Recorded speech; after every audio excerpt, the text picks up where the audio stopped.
Hey guys, how's it going? It's OSK here. Just got back from my job, still wearing the old scrubs, but so we had some release 23 patch notes come out, and I figured I'd read them off, review them a little bit. I've already read it, and they're really short patch notes, but they're really good still. So let's take a quick look. Okay, we had some lore up at the top that's good. Stuff about Twitch stream May 2nd, 4 p.m. Eastern time, so be sure to check that out. I'm sure they'll be having a whole lot of questions. Okay, new features. The Bug Hunter skin. So, only for limited edition Master and Battle Mage packs. So this is basically a Battle Mage skin. And for those of you that don't know what it looks like, I can't pull it up actually, so too bad. But if you're in the Discord, you'll know what it looks like. And let's see, start of the accolade system, rewards you with XP as you play through a match, achieve various milestones, we'll be adding more accolades over time. Okay, so I can see this as sort of similar to Call of Duty, like say you hit like 5 headshots and then you get experience. This is probably something similar, like get 5 kills with Frost or get use a rune 20 times or whatever. Maybe not that high, but you get the idea. Let's see. Similarly, we're working on a system for player badges and card customization. This is good. This is another Call of Duty-esque thing.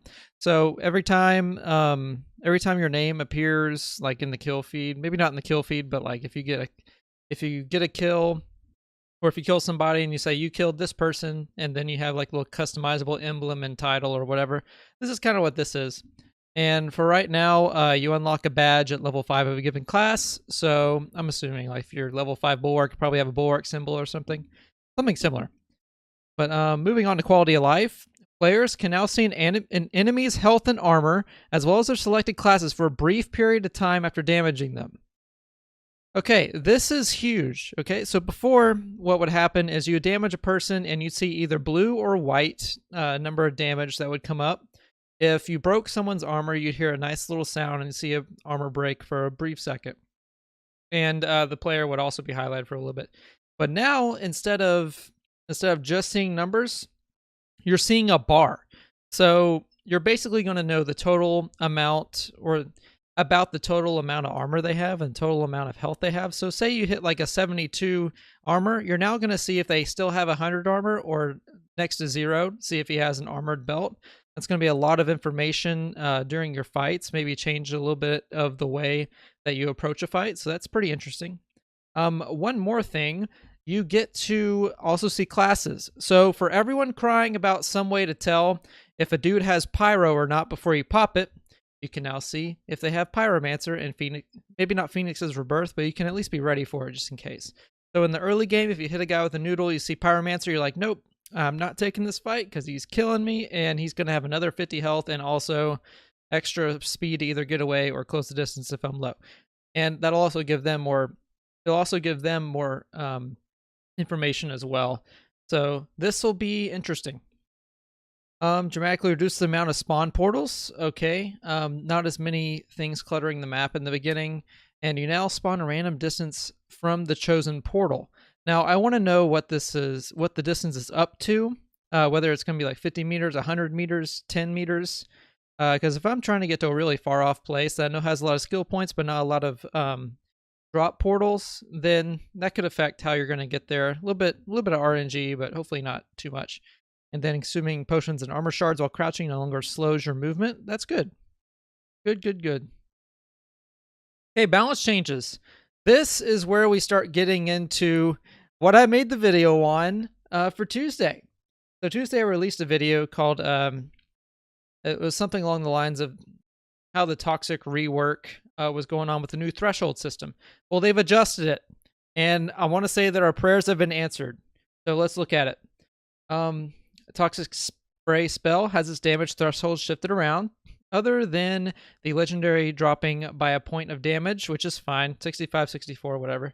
Max damage has not changed. This should smooth out the damage curve of Toxic Spray. Previously, the jumps between the thresholds were large, and it resulted in very staggered damage. Exactly what I was saying. So they've listened to me, and I'm very happy about it. So now the thresholds, instead of 13710, it's now 1479. So basically, if you hit 9 shots or 10 shots, it's going to do the same amount of damage, which is nice. A little bit more consistent.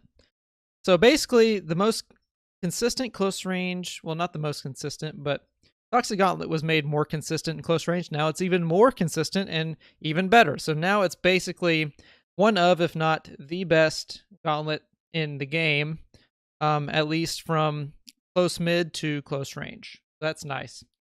So common 8, 8, 9, 10. So if you hit, so here's the way it works. If you hit one projectile, you're doing 8 damage, which is huge. Used to it was 4, I believe, or it was even lower, something crazy. So one projectile is 8. Near the 4th projectile, it adds another 8, so you're doing 16 if you hit 4 of them. If you hit 7 of them, it adds another 9. So 16 to 9, it will do 25 damage if you hit 7. And then the 9th projectile, it will end up doing 35. So that's a nice little additive. It's not as big of a change as it was before. So from previously, my gripe was like 3 to 7. Oh, I can hit 6 and still only get 3. I'm missing out on like half the damage that I should be doing. Now it's going to be from 16 to 25. It's still a big difference, but it's more spread out, so that's nice. And so on, uncommons 13s, rares 14s, epic 15s, and finally legendary 16s. So that's really great. Real quick, I want to just highlight this real quick. So from the third threshold on legendary before 0.23 was 20 damage. Now it's 32. Okay, you hit 4, you get 32. All right. If you hit 7, you get, doing quick math, 48. So from 32 to 48, that's a lot more manageable than 20 to 45. It's a lot better.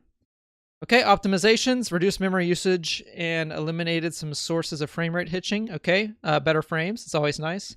Reduced load time when entering a match, nice. Multiple server performance improvements, maybe less no-regs. Visual and audio changes, main menu music no longer plays over tutorial video. Okay, cool, newer players.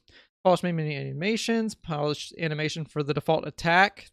Okay, maybe it was a little clunky, but okay. Polished video effects for the blink and flight runes, as well as the spawn portal drop trail. Okay, yeah. Especially spawn portal drop trail. It's just basically a 2D, like a 2D streak. So we'll see what that looks like now. Next. Okay, this goes into the lore for map changes, redesign, and art polish pass on Hope's End. So the way they made it look, the way they made it sound was a bunch of scorched earth. And I see that they're adding igneous rock formations. I believe that's volcanic rock, if I'm not mistaken. So it should be a little more jagged. Consolidated portal locations, okay. Fix various bugs for floating mana vaults. Okay. Especially the seams. We've all, most of us have seen that video of attacks going under the world through the seams. So that's a good fix.